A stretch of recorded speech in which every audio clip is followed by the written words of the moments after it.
Це мій лист, який я писав своєму батькові 94 рік. Баба, siz mendan o mektubda so'ragan edingiz, nasıl dyatel tatraja olacak?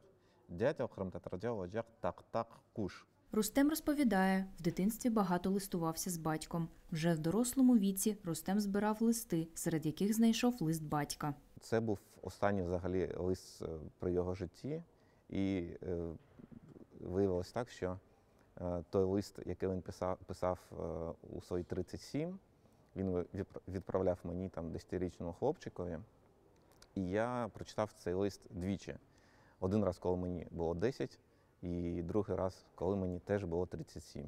Рустем запропонував створення проєкту своїм друзям та колегам – Заїру Бакалу та Наджие Фемі.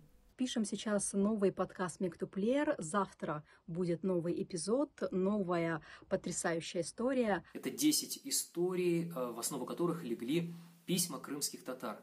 Цель подкаста – рассказать о современной истории крымско-татарского народа через письма. Это война, это выселение, депортация 1944 года, это жизнь на чужбине. И даже мы захватили период, когда наблюдается некоторый отток или выезд крымских татар уже после 2014 года.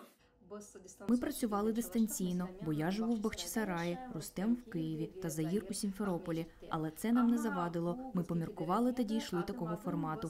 Ці листи насправді не просто листи, це символ нашої історії, свідок нашої історії. І на прикладі конкретної людини ми бачимо всю біль нашої історії.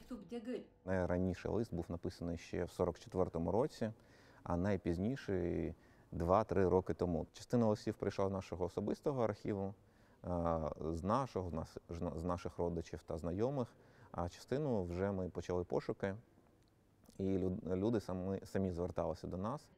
В своїх руках я тримала найцінніші листи. Наприклад, Шереф Моїнов, який був на війні у 44-му році, писав своїй родині листи та не розумів, чому вони влітку 44-го року не відповідають йому.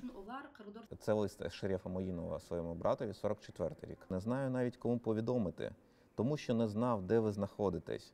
Як це могло статися? Ви всі разом виїхали з Криму, що вони не з вами опинилися. Анастасія Рашко, Максим Терещенко. Новини на Суспільному. Крим.